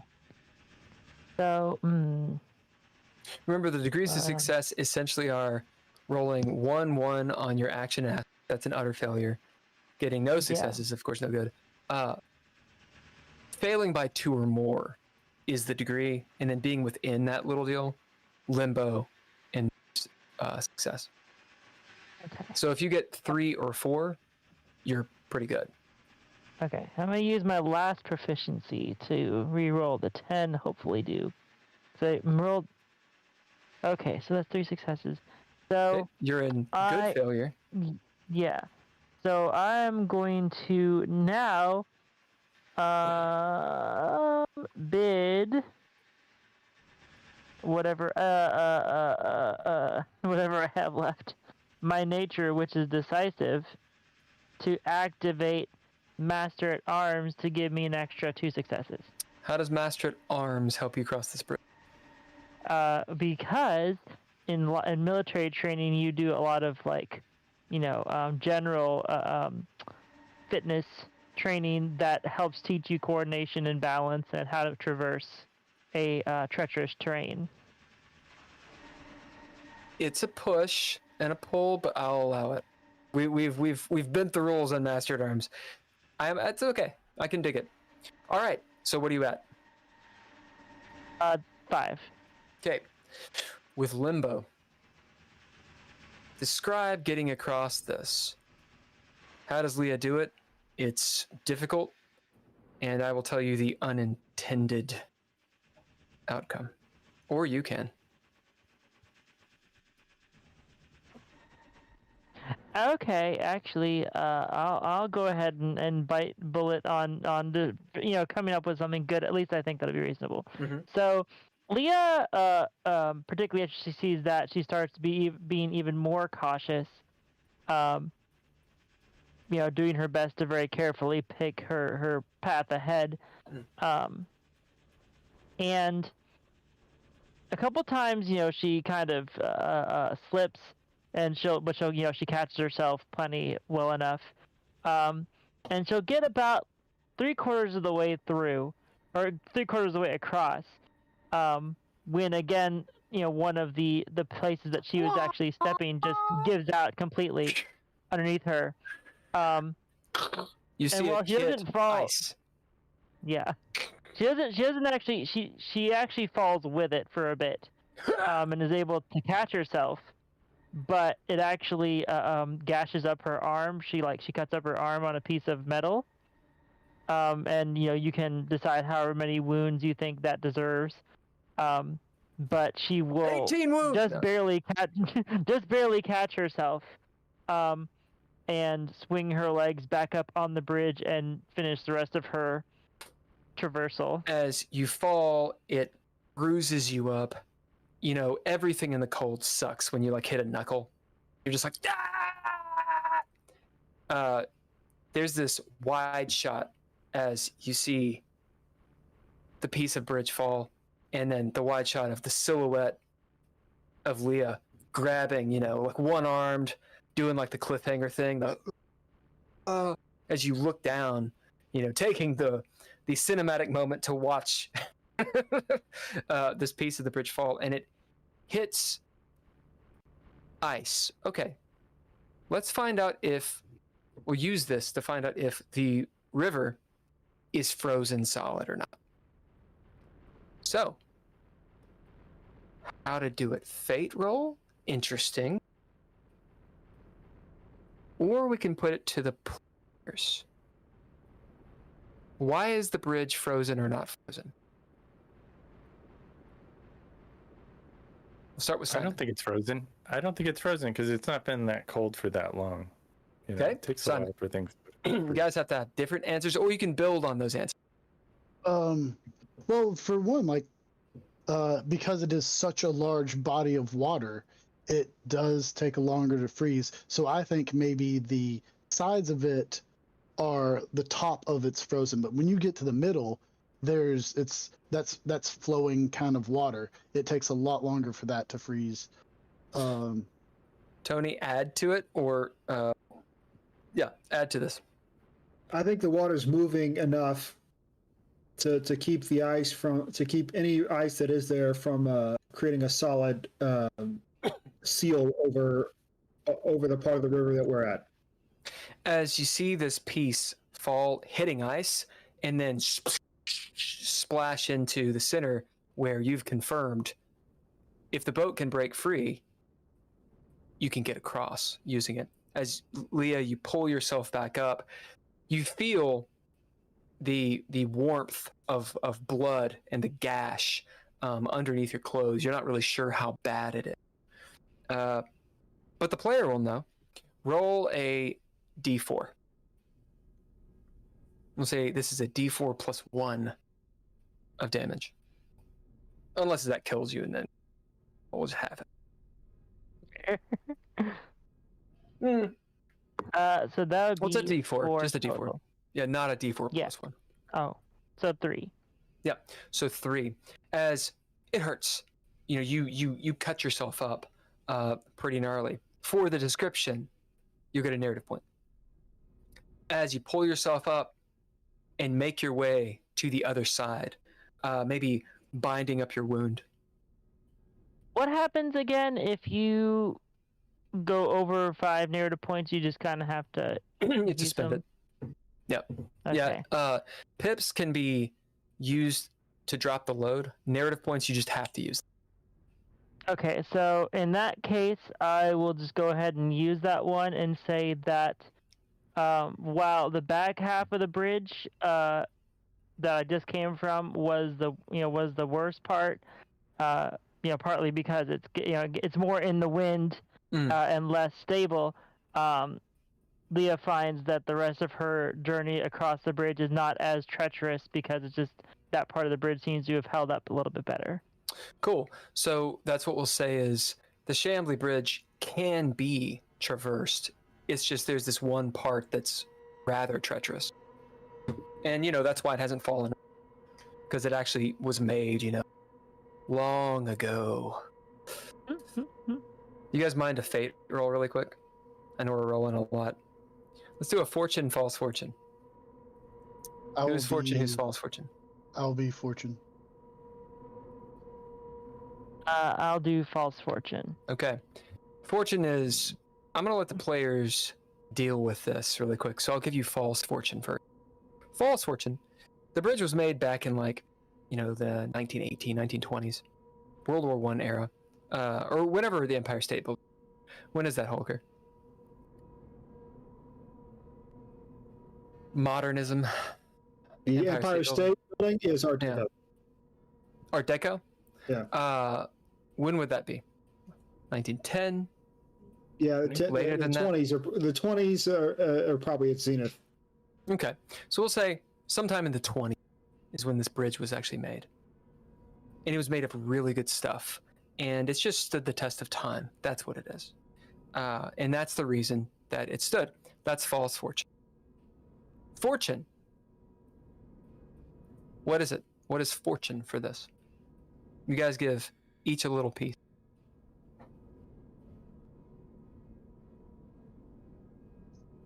As for the bridge, Yeah. Well, it was made in the 20s or 30s, early 30s maybe, and they made things to really last. And it was solid, and as Detroit lost money, they just couldn't maintain it a little bit. So it's got really solid bones, and that's the only reason that it's there. But 50 years have gone by of freezing and thawing and hot summers and cold winters, and so it's definitely, it was made well but not maintained. So that's the false fortune. So what is the fortune for you guys? Okay, I got an interesting idea. The notion that Lady Callie's cult has kind of intentionally, how should I put this? They have made sure it is just usable enough for them to get across if they need to, but they intentionally make it appear or allow it to. They have allowed it to degrade to the point to where most people wouldn't be willing to take the chance to cross it. Interesting. Someone else want to add to that? A little snippet. Yeah, there's rust. Great. Anyone else? Anybody can get tetanus when they cross. If they get cut, it's bad. Oh, that's his fortune though. We'll say that's part of the misfortune. Yeah, Or right. the false fortune. You need a tetanus shot too. Need a tetanus shot. it is actually sturdier than it looks, and those faultaways are actually booby traps. Oh, interesting. So it's Which like means so that Leah knows where they are. Yeah, so that way once you learn it, you can traverse it with no problem because interesting. they're traps that they have worked into it. Anything else? It's got really great design because they had real artisans. So if it could be distracting because you're looking at the architecture, because it was well made, and so there are little carvings every so often. Oh, there's carvings. That show like some strong work. Maybe even runes. Some might say runes that could heal it if ever so slightly if it was fortunate. Interesting. So there's runes that could be activated on. What would they do? They would heal the bridge or harm it, depending on who was crossing. All right, let's roll. Fortune and false fortune. Ooh. The fortune roll is only a 28. Yeah, guys, I got a 64. 64. I'll give you a proficiency. I Lockjaw. feel like I haven't helped a ton, so I'll give you a fabrication proficiency. That's incredibly grid.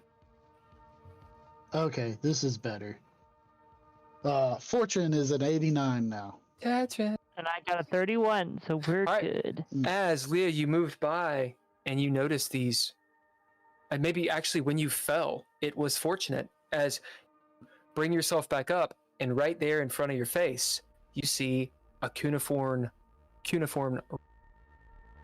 and realize there is something to this bridge. As you maybe get to the end of the bridge and look back, and your training and whatnot, as you've been master at arms, kicks in, and you realize those are booby traps. You bet you could avoid them. You could probably just cross this bridge. You wonder what those runes do. It's probably something tied. Maybe there's power latent in them. Nord. Oh.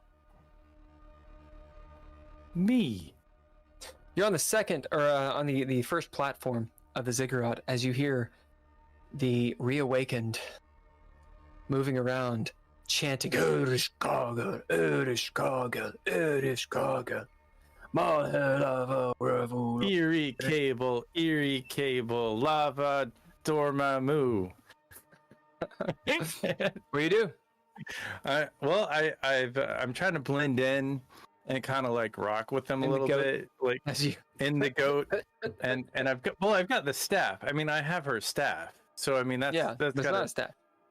Means or her spear, whatever. I don't know what it is. I'm not a weapons expert, but I have the you runic get this staff. oversized staff. Yeah, and I'm kind of using thing. it I'm using it in the dance, and as I'm doing it, I'm trying to blend in. Do I need to you're throw at it down? You're at the middle of the ziggurat, and you're like, I'm gonna start dancing closer. Are there any flames nearby me? So you're on the ziggurat, and they're on this level and on the top level. So there's only two. On this level, there's two small braziers, and at the top there's one large brazier. All right, and then you need to descend. I'm gonna start moving up to the top. Oh, you go up to the top. There's a moment where the acolytes. Drizzle, will you roll me a d6 or d12 actually? And Nord, call high or low? I'm gonna call low, high. Low. Which is it? Low. Low. Oh, good, because it was a 1. As they look up, and you hear their chorus of voices, like football fans going nuts at a score as they see you holding Lady Callie's spear thing, and you're in the goat outfit with the fucking floppy ears and the weird eyes, and they're like, "It is Gaga, it is Gaga." So I'm gonna do something really stupid. Good. Really stupid. I am going to create a potion that Right I've read now? about. Yep. You'll have to stop all the dance. You'll have to put down the spear thing. You're on the steps. Well, it's not that kind of potion. So it actually, if you hear me out a little bit, I have quite a bit of black. That might be the only. I know I've got quite a bit of black color.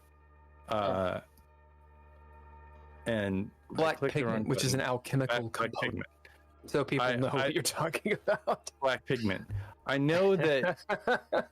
I know that there is some red, some fire going on, and so what I'm gonna do, and I got a little bit of that blood from Lady Callie, which is orange. It's unbalanced. I'm pretty sure that it's not of any kind of place or time. And for so anybody who wants to know, this is all in the DreadLore core book. Go. I'm building this thing called Rega Akavo, and this biggest flame Akavo. And I'm gonna, and the intention is to bring down the house. Okay, so Nord will know. He's never made Rega Akvo, which by the way is King's Water. Yeah. And King's Water is an actual thing. For everyone to know, what King's Water can do is it is an acid that can melt gold. So it's a pretty strong acid. It's very caustic. Incredibly caustic. For it to bring down the house, you're gonna. Well, if anything, you have to maybe not even bring down the house, but certainly do some damage. Sure. To the structure of the building. The goal is to get this fire to go to the ceiling and start burning the ceiling. That's what we're trying to do. Awesome. What do you bid and to get it to make this really happen? just super hot? So you have the Rega Akvo. Do you to make it first? I'm gonna bid my focus, which is burning. So you got to make it first. Okay. All right. This is not one action. This is actually two actions. So I'm kind of like hopping around, but I've got a little black pigment and just to use. So I might throw a little black pigment on the flame to make it spark up. Just in general, absolutely. That get totally things started. To get them, they're going crazy. They're super into it. So I got 5 more of these. And I'm going to just take all of the blood that I've gathered from Lady Callie. Just all of it. Just whatever. I'm start wiping because I'm covered in her blood. As well. And like gathering it together maybe in a ceremonic way, and then quite a bit to activate my chemist ability.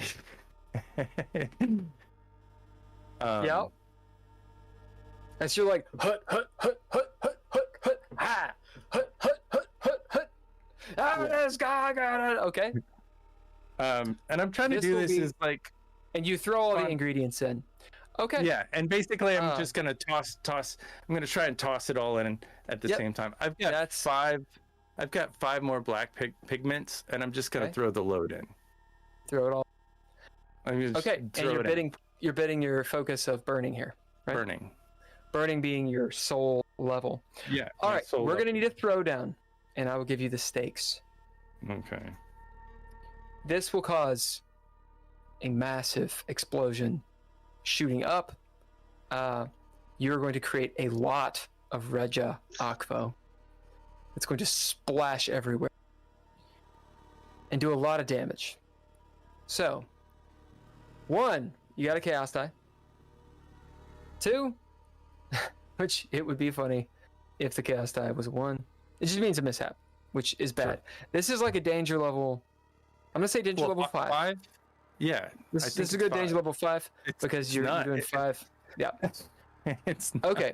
Here are the stakes. Here are the stakes. If this goes badly, Nord blows up. Yeah, I presumed that much. This will be a burning of breath situation for him to survive. One of the things I wanted to do is maybe try to. I don't think there's a way to time it so where I think it's one of those things where I just got to throw it and run. out as fast as Right. possible. What I'm That's what's saying is- going on in my head. And what I'm saying is this: stakes-wise, this explosion's gonna go off. If you run, which you can, running's good. You will still take damage. Oh, I'm 'Cause sure. This thing's gonna explode and start out. falling. Now, if you fail, if it goes utter failure style, Sure. I you gotta burn breath to survive. I Because have a little. I have a little breath, but I'm hoping good. it doesn't come to that. I've got. There's gonna be degrees of ideas success of here. how to So if you succeed how to- better, you're gonna get more options. make Basically- it happen. The more you fail, the less options you have. The more you succeed, the more Sure. options you. So, go ahead and throw ye down. So I'm gonna write down a number. Yeah. I'm gonna write down a number. Not gonna tell you what it is. Oh. Well, I mean, I have a breath. I might as well just burn a breath. Well, you don't want to burn. You would spend it. That'll take you to Spend- limbo, which it means would you spend- succeed, but it's a yes but situation. Okay. One of the things that well, I don't know what it is. So I imagine it's a lot. I'm going to It's go high. with my original idea of I'm going to put my not my dirty dirt. I'm going to put my little tiny pistol, my ankle pistol on the flame next to it. So it'll be a delayed, like as it gets hotter and hotter, it'll hopefully dry out the chemical in there. So basically, I'm going to take the pouch of blood and all the black powder that I have, and I'm going to put it just outside of where this is. And so all it needs is a little spark from the dirty dirk. And I'm going to kind of creep out, dance quickly out, trying to make it. So I might have just a short amount of time, and I'm going to bid a bunch of stuff to do Go this. for it. We have a threshold already. Yeah. Well, I'm going to bid yellow journalism to activate my quick and dirty, which I'm trying to convince them that I'm not going to blow up the fire, so it's going to look real. Right. I'm going to bid the Derringer itself, which I love that little pistol and always have it with me until now, which it is going to die. So I'm very sad about that. So yes, it is going to die. That I believe is my little D4. And then I'm gonna bid. I've got Levi's ring that I'm kind of holding on to, and I don't know what it does or if it does anything, but just for like, okay, Lady Callie saw something in me, and maybe this adds to that that something that she sees in me. I don't know if there's any kind of connection, but I'm just kind of rubbing it just as a psychosis, because I'm thinking of her in this moment, which is a derangement. I'm going to use my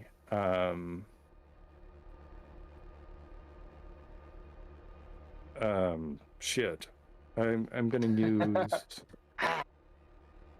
I got two.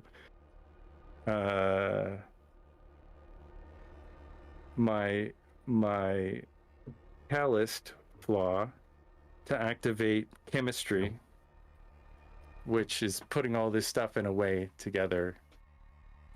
So I've got two abilities. I've got two pieces of equipment. I think I'm totally out. And your chaos die. And my chaos die. You make all your rolls. All right, so fuck me. Okay. As Nord, you put all of it up there, and you start moving back like a firework that you don't know when it's going to go off. Yeah. All right, so that is You see a spark. Psst. 7 successes. 7. You get a D12 as well. Oh, what is that? As you flick and play with this ring. It gives you a D12 extra die. So roll the D12. Oh yeah, I didn't roll for the dirk either. So that I rolled a 12. So I get something. Okay, so back. that's two successes in flair. That's and remember, you get the extra die for the dirk. Right. Since you used Levi's ring, you also make sanity roll. The Derringer. We'll get to that in a second. Right. The Derringer. Yeah. My it's not my dirk. And then I rolled a 2 Derringer. on the Derringer. So Okay. I do have. So that's 9 so far. All right. Are you going to add anything to it or attempt to do anything else? Not in this moment. Because I don't think I can do anything else. Drizzle, what's the threshold? The threshold was 6. Oh shit. As you get a narrative point, Nord, describe I'll to spend us. it. Yeah. How does this play So out? I'm kind of dancing. Once I get it all together, I go really big and I start like really exclaiming, "Eerie cable, eerie cable!" Like I try to outdo him. Like I'm getting some disco in. Disco's like a thing. Like I start spinning around and I just kind of start making my way to the exit. Yep. You where- get to the where- exit. They're like, "Oh, this goggle, oh, this goggle." And then Their eyes are like blue and they're dead and they have like wounds in their head and shit. And then I'm gonna bid hide to run the fuck away and try to. The girl, like her face is blown off, so she can't talk. She's like, "Blah, blah, blah, blah." As you turn and run. Yeah. As you get about 2 doors down, and you're like almost at the pool, they're like, "Oh, this dog, where is he going?" As you're like, and they just see this goat head upside down, like, wop, wop, wop, wop, wop, wop, wop. Run away. As you dive into the water, and there is a massive explosion. You feel it. You don't see it. The cutscene. The brazier erupts in... We'll start with Drizzle. What does this look like? Oh, well, it's... All of a sudden, it poofs out, and, like, this purple flame starts shooting out of it. That doesn't look normal to what they've seen. Leah, add to it. The flame actually starts dripping on the ground like unnaturally. As it does, it starts melting the stone like alien blood in Alien. We're gonna add at least 3 or 4 more times to this because it's a big scene. Holker, what's the next part? Explosion. As the acolytes are like, "Yeah, this goggle, what the no!" As the flame hits the stone, is this almost indiscernible but just discernible sound of high-pitched screams that occur as the flame hits the stone, almost as if someone is actually in pain or some being is in pain. Ooh. As the temple shakes, screaming and such. Nord, would you like to add something to this? There's like a little close-up of one of the body parts of Lady Callie, maybe her face that didn't get all the way burned, and it's just like you see the eyeball just kind of move. Like it was kind of into it. It was going earish, gargle, earish. It was kind of into it, and then it was like, and then it just, you know. Simon? And as it's pluming out, because you see it like... and the caustic fumes and such. Yeah, you see it like dripping through and melting the stone, but like spurts of it are shooting out and like hitting the pillars and start to eat away at the pillars around the room as well. As rocks start falling like an Indiana Jones movie. Andrea? This will be the last one. As the fire starts dripping on the ground and the explosion still happening, the fire actually on the ground starts flowing like water, even though there's no discernible fuel causing it to do that. Well, that's cool. As you see the fire like flowing around, almost tracing blood sacrifices, except in reverse, as they trace up the ziggurat, and you see the top of it explode in like a thruster like a rocket of purple flame. And as the whole shebang starts falling down, completely crushing into non-existence, you see from the catacombs undead bodies, skeletons, coming to life, chasing after Nord as they get crushed, as from within this ziggurat, what was inside of it? Some ancient thing? Perhaps the mummified corpse of the original Lady Cow. As it is melted,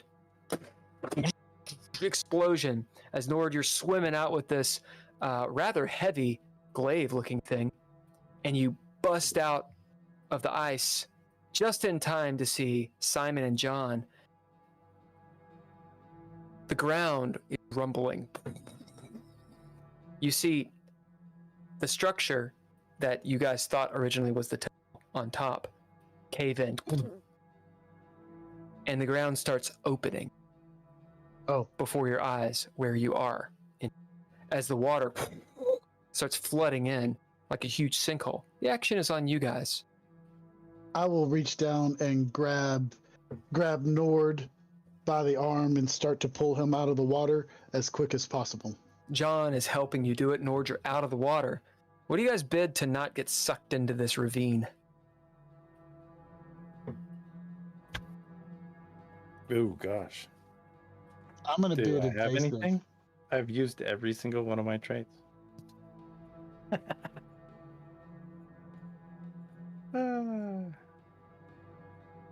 Can throw down. I will use Ranger, which I got back when I... Oh, nice.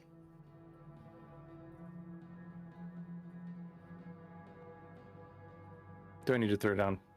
No, just a bit. All right. How does this happen? As the ground literally opens up, this massive pool of water, like Moses parting the Red Sea in reverse, sinks both sides into a ravine as it continues opening. How do you three get out of here? Well, as I reach down to grab Nord's hands, and John does as well, like as we grip him is when we start to notice the water and ice start to just slowly well, not slowly, it's probably going pretty quickly, just start to lower real quickly. But since we've got a hold of him, it doesn't pull him with it. And so we get him up onto the shore. And I'm like... And the ground where you are is about to be gone. We've got to go now. And I will reach over and like put my arm around John and start to motion him. And I'm like, come on, Nord. And I've got his arm, and I just jerk it a little because I can't. But Nord, what do you have to add to this? I'm like, what? Who's got you? I got me, and I'm like, Simon. It looks like John's the most hurt. I'm fine. I can breathe underwater. Well, no, we've got to get it before the ground opens. Yeah, let's go. I help Simon.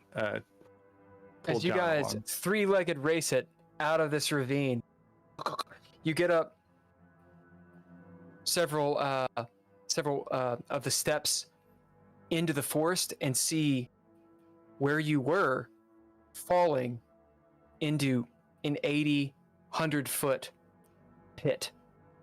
And there's this plume of purple and black smoke that just roils up from it, and almost like the gasp of something.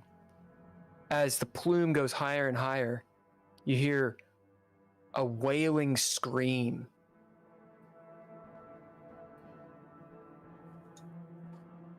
I would like to bid a flaw tinnitus to not hear it. You don't hear it. Simon, seeing that, wondering perhaps what it is. Oh, I would not look back. As you keep on going. I'm running evasive. I'm trying to get out of the area until I know that we can, and especially since I'm trying to help John along, until I know that we are in an area that's not going to collapse, I will not stop. As you guys get to the top, where you were before, where Nord had initially left, you look down, you hear the gas-powered boat, and as you look across, you can just barely see it next to maybe the silhouette next to the lighthouse of Leah on the other side. How can you see? It's around 4:45, 5 in the morning. The sun is starting to just maybe peak. Twilight. Don't have much time before the night is over with. This is where we're going to take a break. Excellent. Simon? Thank you guys for sticking with us in the first half of this. We'd like to quickly go over the cast and stuff again. I'm Drizzle. I play Simon Vincent. We have Ken Howl, who plays Nord Zetterberg. We have Daniel Holker, who plays Tony Zerniak. I'm probably not pronouncing it right. Andrea Elliott-Johnson, who plays Leah Mizrahi. And our arbiter is Bill Bunkum. Music was by all lowercase letters and Mr. Interrupt. We'd like to thank them. We'd like to thank our Patreon members, Nostalgic, Natalia Cline, Tim Roberts, and Daniel Halker. All the technological stuff and visuals you see is done by Couchfire Media. And who knows what in the world Terrible Productions do. Nobody knows. They're here for us every week. We'll be back in about 10 minutes. So thanks for sticking with us, and hope you guys stick with us a little bit longer. Agreed.